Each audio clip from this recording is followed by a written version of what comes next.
ಸರ್ಕಾರದಿಂದ ಸಿಗ್ತಾ ಇದೆ 11,000 ರೂಪಾಯಿ ಉಚಿತವಾಗಿ ಅಂತ ಸಾಕಷ್ಟು ವಿಡಿಯೋ ನೀವು ನೋಡಿರಬಹುದು.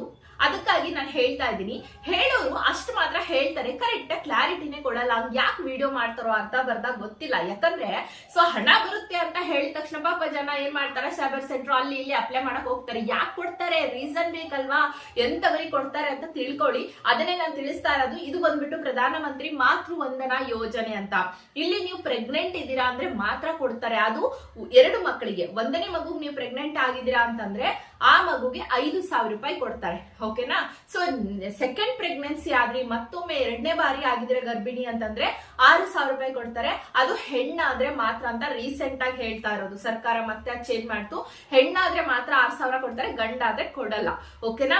ಮೊದಲನೇ ಪ್ರೆಗ್ನೆನ್ಸಿ ಯಾವ್ದಾದ್ರು ಆಗಿರ್ಲಿ, ಹೆಣ್ಣು ಗಂಡು ಕೊಡ್ತಾರೆ. ಇದನ್ನ ಗರ್ಭಿಣಿ ಇರುವಂತ ನಿಮ್ಮ ಫ್ಯಾಮಿಲಿ ಫ್ರೆಂಡ್ಸ್ಗೆ ಶೇರ್ ಮಾಡಿ, ಅವ್ರಿಗೆ ಹೆಲ್ಪ್ ಆಗುತ್ತೆ. ಇಲ್ಲ ನಮ್ಮ ಮಕ್ಳು ಇಬ್ರು ಇದಾರೆ ಮನೆಯಲ್ಲಿ ಓದ್ತಿದ್ದಾರೆ ಅಂದ್ರೆ ಅವ್ರಿಗೆಲ್ಲ ಕೊಡಲ್ಲ. ಇದನ್ನ ನಿಮ್ಮ ಏನೋ ಆಶಾ ಕಾರ್ಯಕರ್ತಿರೋ ಅಂಗನವಾಡಿ ಟೀಚರ್ಸ್ ಹತ್ರ ಹೋಗಿ ಕೇಳಿ ಇದಕ್ಕೆ ಅಪ್ಲೈ ಮಾಡ್ಕೊಳ್ಳಿ. ಇದನ್ನ ಸೈಬರ್ ಸೆಂಟರ್ ಕೂಡ ಅಪ್ಲೈ ಮಾಡಿ ಕೊಡ್ತಾರೆ. ನಿಮಗೆ ಮೊದಲ 5,000 ಹೇಳಿದ್ನಲ್ಲ, ಅದನ್ನ ನೀವು 5 ತಿಂಗಳಿದ್ದಾಗ 1,000 ಕೊಡ್ತಾರೆ. ಮಗು ಹುಟ್ಟಿದ್ಮೇಲೆ 2,000, ಮಗು 3 ತಿಂಗಳು ಆದ್ಮೇಲೆ 2,000, ಟೋಟಲ್ 5,000 ಇನ್ಸ್ಟಾಲ್ಮೆಂಟ್ ಅಲ್ಲಿ ಕೊಡ್ತಾರೆ. ಸೊ 2ನೇ ಮಾತ್ರ 6,000 ರೂಪಾಯಿ ಹೆಣ್ಮಗು ಆದ್ರೆ ಮಾತ್ರ ಕೊಡುವಂತದ್ದು. ಇನ್ನೂ ಹೆಚ್ಚಿನ ಮಾಹಿತಿ ಬೇಕಂತಂದ್ರೆ ಕಮೆಂಟ್ ಮಾಡಿ, ಖಂಡಿತ ತಿಳಿಸ್ಕೊಡ್ತೀನಿ. ಕ್ಲಾರಿಟಿ ಇರಲಿ. ಇವತ್ತಿನ ವಿಡಿಯೋ ಇಷ್ಟ ಆಗಿತ್ತು.